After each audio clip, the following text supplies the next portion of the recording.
Es escritor, es joven y es médico. Vamos a conversar con Conrado Bocco.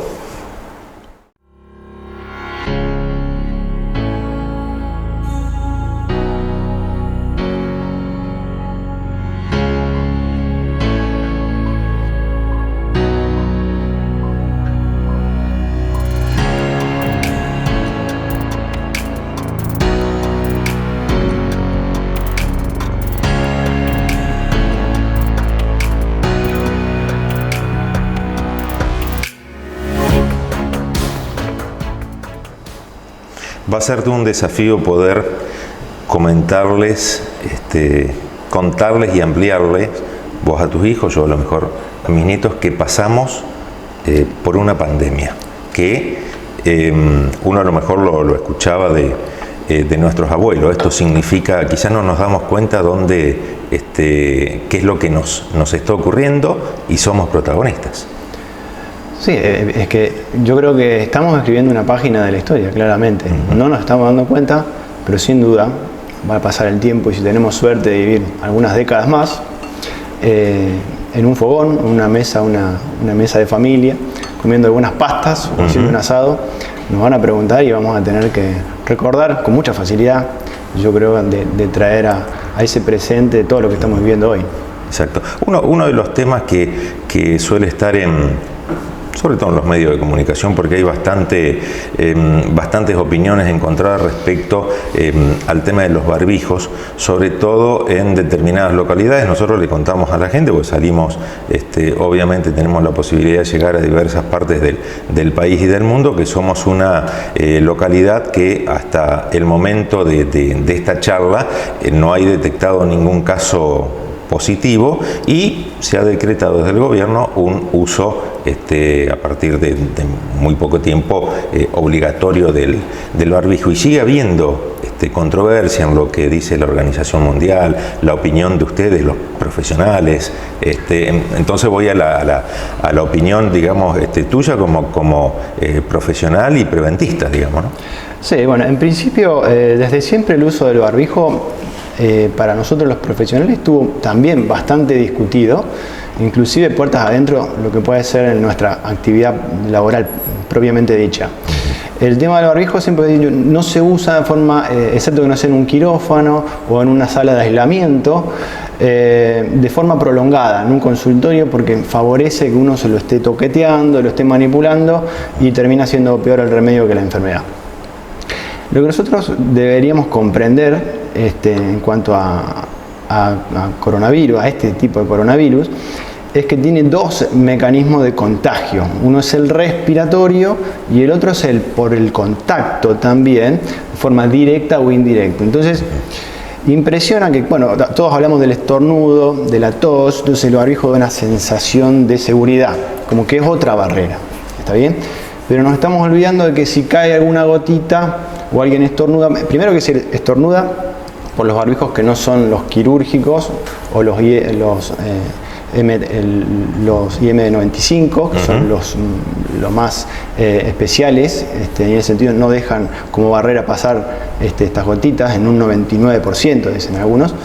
Entonces, no serían de todos seguros. Y hay un temor de que nos sentamos a que salimos a la calle con la capa de Superman cuando tenemos un barbijo.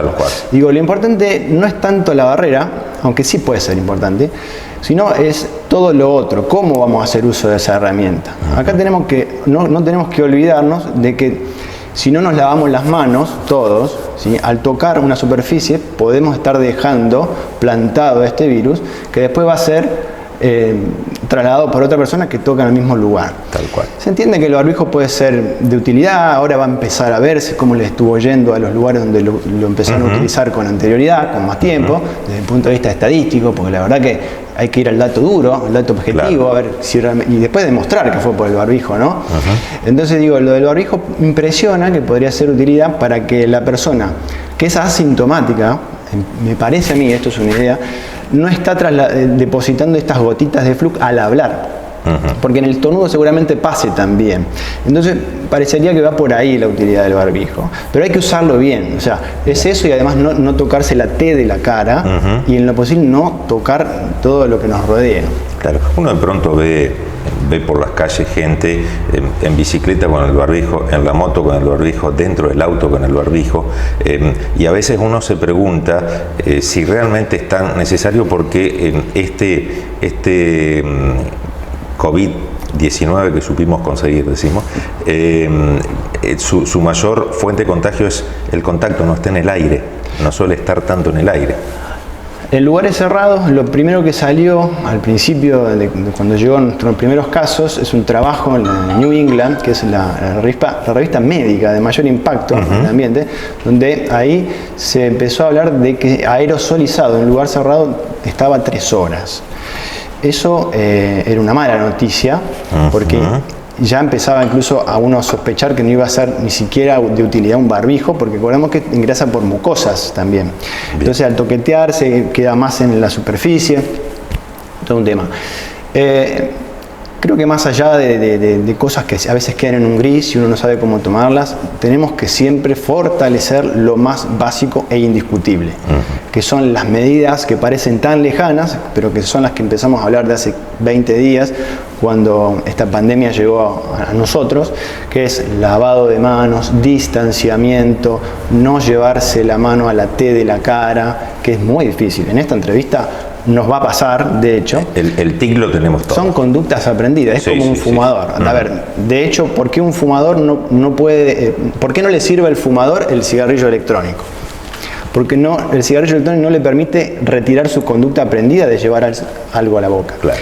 Con esto también es difícil. O sea, esta pandemia, este virus nos está pidiendo que dejemos de hacer cosas que son parte del ADN del ser humano. Sociabilizar, no tocarse la cara, no abrazarnos, hablarnos de lejos. Eso es lo más importante. En la recorrida que haces, Conrado, porque estás muy en contacto con la gente, por eso también que queríamos tener esta charla. ¿Qué es lo que te está preocupando de la conducta de los ciudadanos de una comunidad como Sunchales, que somos 24.000 habitantes, una comunidad pequeña? Bueno, a ver, te respondo así.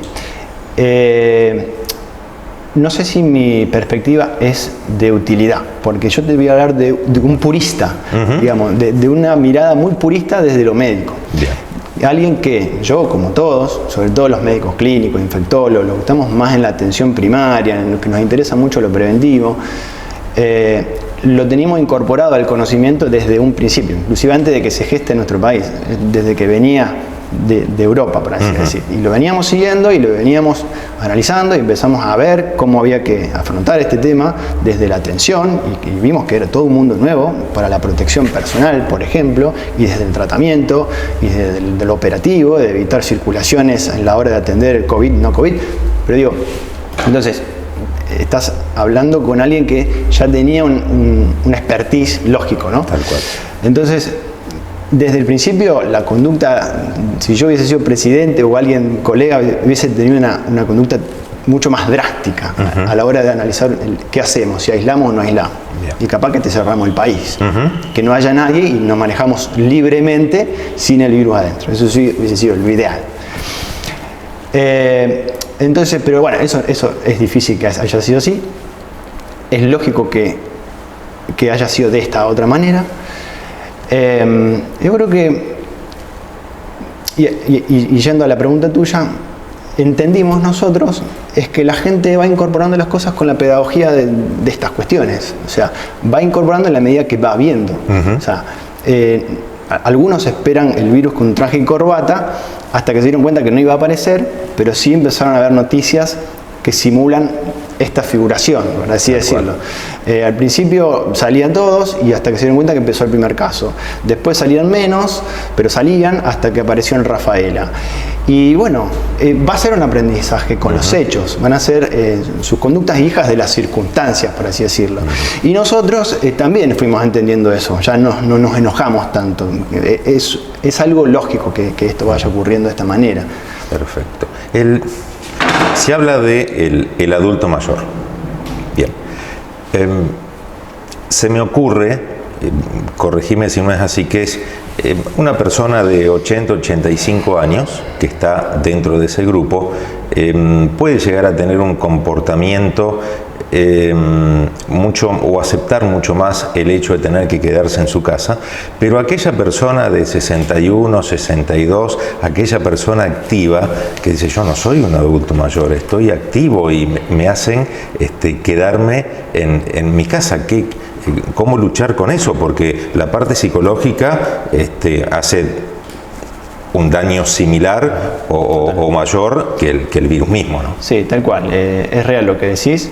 Yo dividiría, si querés, a los adultos de 55, 60 años, porque ahí está el punto de quiebre, que podría ser menos, teniendo en cuenta que la mortalidad empieza a crecer claramente antes de los 60 años, Bien. es lo que se está viendo.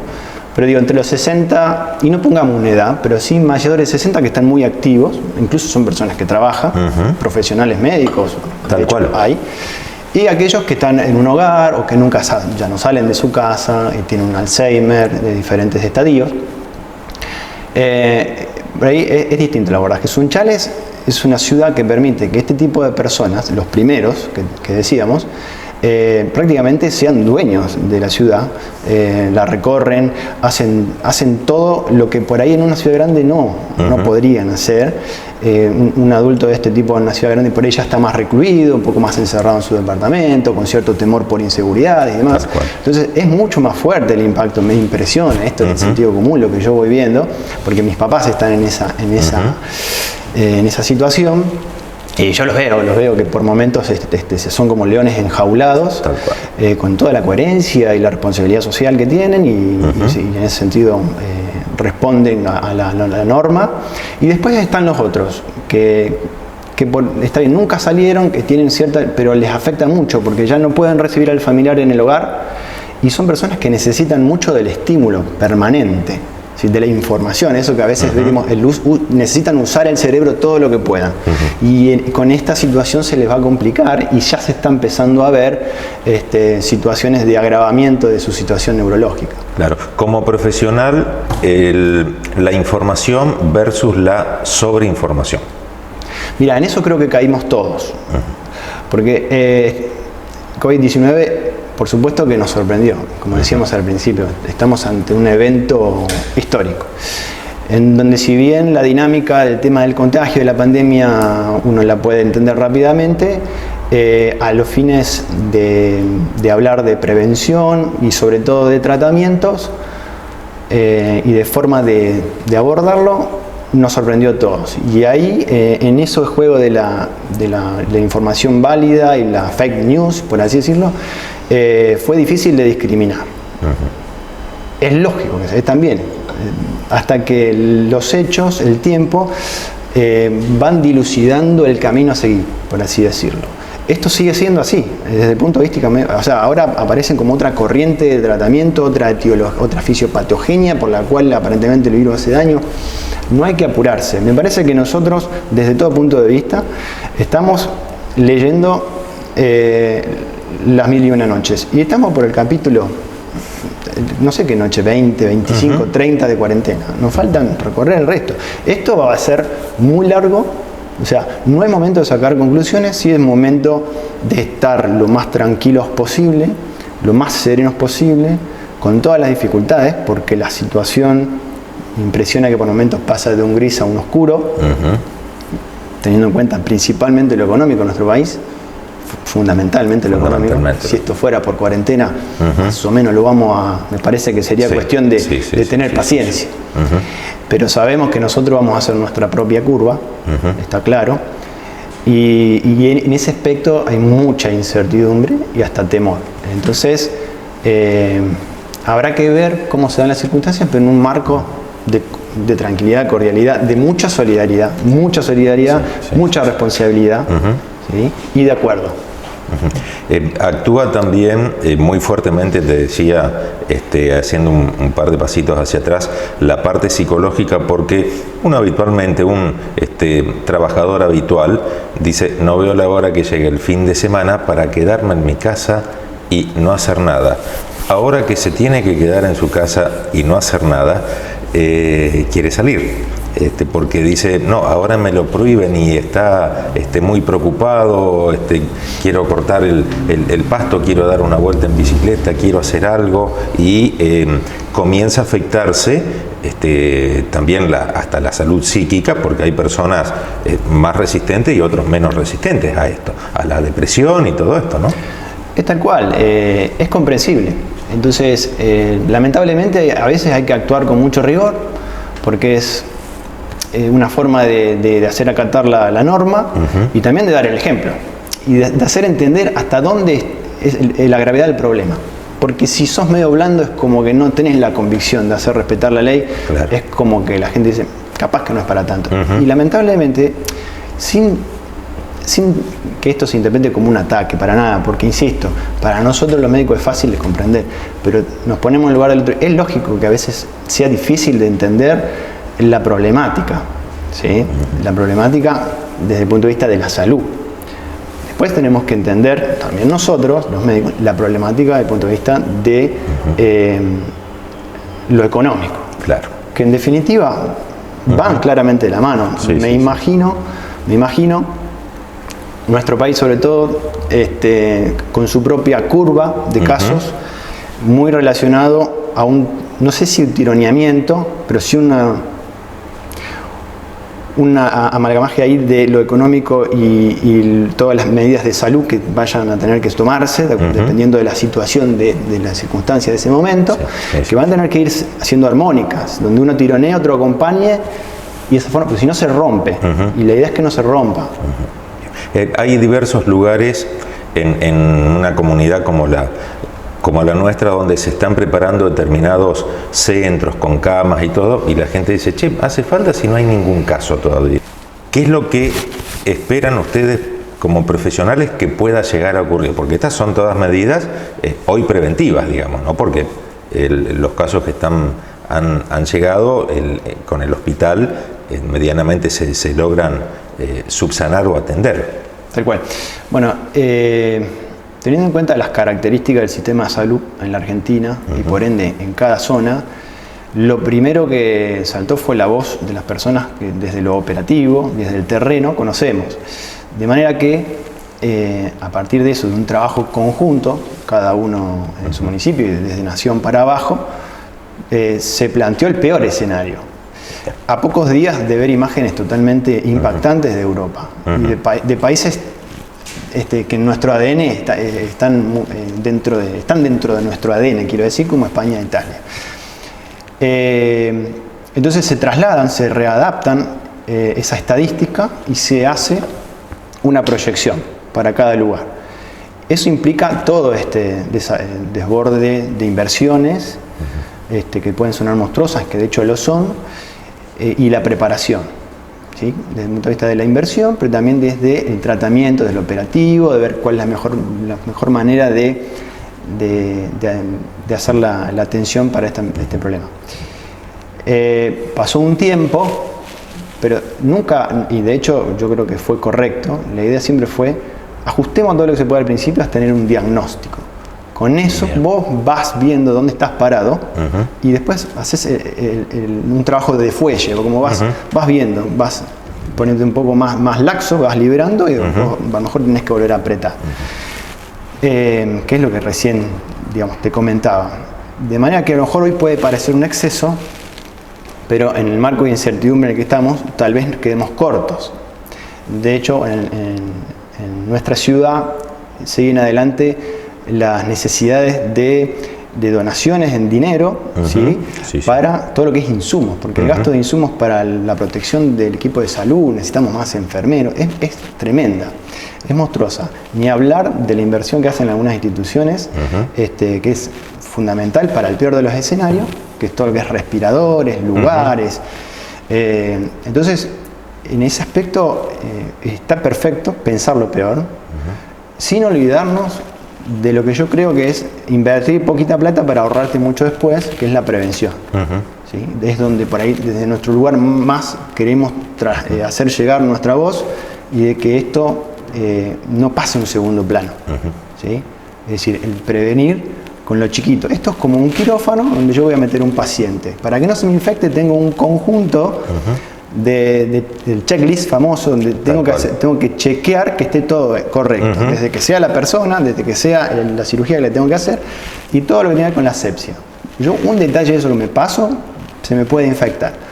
Entender que en el detalle de cómo nos tenemos que manejar está la diferencia, para que tengamos la menor cantidad de contagiados posibles, ¿sí? Que la curva, porque contagiados va a haber, pero bueno, que aparezcan con una frecuencia que me permitan darle respuesta. Tal cual. ¿Dará para algún libro lo que está ocurriendo? Porque sos médico, pero sos escritor también y surgen diversas historias. Creo que esto, cantidad de historias, de anécdotas, de situaciones, se dan. Mirá, la verdad que hacía rato que no hablábamos de literatura. Esto nos ha sacado a todos de una zona de confort, por así decirlo. Estamos totalmente abocados a esta problemática. Entonces no se me pasó por la cabeza. Pero la historia es tan larga y puede haber tantos dolores en el medio que tal vez a los fines de que quede algo, ¿viste? Podría ser, no lo sé. Sí. Pero no estoy tan enfocado a pensar en eso. Se arriesga, concretamente se arriesga la vida, tanto ustedes como las enfermeras, como el personal de limpieza de las clínicas, del hospital, van a enfrentarse, salen a trabajar, pero realmente como no lo ven al enemigo, seguramente llegan a sus casas y dicen, ¿cómo te fue? Bien, pero uno no sabe si se contagió o no se contagió. Sí, a ver, no hay que tener prurito al decirlo. Creo que hay un poco de temor en el ambiente, sobre todo por lo desconocido, porque este virus está demostrando una tasa de contagio realmente llamativa, con personas que de repente impresiona que hicieron todo bien, estar en contacto con el paciente, e igual les da positivo. Tenemos este tema de los testeos del asintomático, del profesional que por las dudas se le hizo positivo, no sabe dónde se lo agarró, y toda la exposición todo el reguero del paciente es lo que pudo haber contagiado. Entonces sí, genera un poquito de temor, porque el tema está en la incertidumbre de no haberle agarrado el pulso todavía al problema. Tal cual, tal cual. Positivo leve, ya empiezan a aparecer nuevos términos, es positivo, no es positivo, positivo leve, sospechoso, y ahí se ha generado ya una cuasi psicosis, sobre todo porque no se han dado, en nuestra localidad no se han dado todavía casos positivos concretos, y parece que las autoridades están muy empeñados en que no se dé ninguno, pero el mundo nos dice que algún caso es casi inevitable poder tener, digamos. Claro, bueno, volviendo a las estadísticas que teníamos como adaptadas a Sunchales, se hablaban de mínimo de casos 200, con un pico de 2000. De manera que casos va a haber, a ver, si sirve, hay casos de pueblos, de ciudades muy pequeñas de Italia, muy cerca de Lombardía, que no tienen casos. Pero hay que ver ahí las variables que están jugando. Nosotros tenemos un problema que es nuestra situación geográfica, nuestra ruta 34, ¿cierto?, que nos conecta. De Sunchales para allá prácticamente no hay nada en lo que es atenciones de salud. Hay una responsabilidad que va a tener que ser tomada a lo mejor en algún momento, de hecho la estamos teniendo, y ahí hay que ser muy cuidadoso. Yo soy convencido que nos tiene que ir mejor que a la media del país, eso está claro, nos tiene que ir mucho mejor. Porque hubo medidas tomadas con anterioridad, aunque a la población le habrían resultado un poquito molestas, pero se tomaron medidas con anterioridad del resto de la media del país. Yo creo que estuvo bien, creo que de hecho ahí hemos participado en conjunto, de alguna forma, un poco más, un poco menos, llámese con comité de crisis, un grupo de médicos clínicos, tratando de transferir el tamaño del problema y de cómo funciona esto, qué significa esto de aplanar la curva. Si te entra un caso y vos no sabés dónde viene y ya no sabes con qué contactos entró, entonces estás en un problema, aún siendo una ciudad pequeña. Entonces, todo el control desde el acceso a la circulación y ni hablar, trasladar gran parte de la responsabilidad desde el punto de vista social a los grupos de riesgo, porque son los que no se pueden morir, los que no se pueden contagiar, y a aquellas personas que son sus familiares o de su círculo íntimo para que las colaboren. Y esto recién empieza. De hecho, ahora la colaboración es para hacer las compras, la colaboración es para, bueno, las cuestiones de pagar algo, no sé. Pero puede ser tan largo que también vamos a tener que ser ingeniosos, de decir, bueno, ¿cómo hacemos para que estas personas logren estar un año equilibrado desde el punto de vista emocional? Tal cual. Va a ser largo y va a ser difícil, pero eso se va a tener que hacer en conjunto. Yo creo que de hecho así está plasmado algo sustentable y con el tiempo para que sea realmente ejecutable y sostenible. La medicina conoce si una vez que pasó el tiempo, terminaron en algún país, han terminado los contagios, si no va a volver más o existe la posibilidad de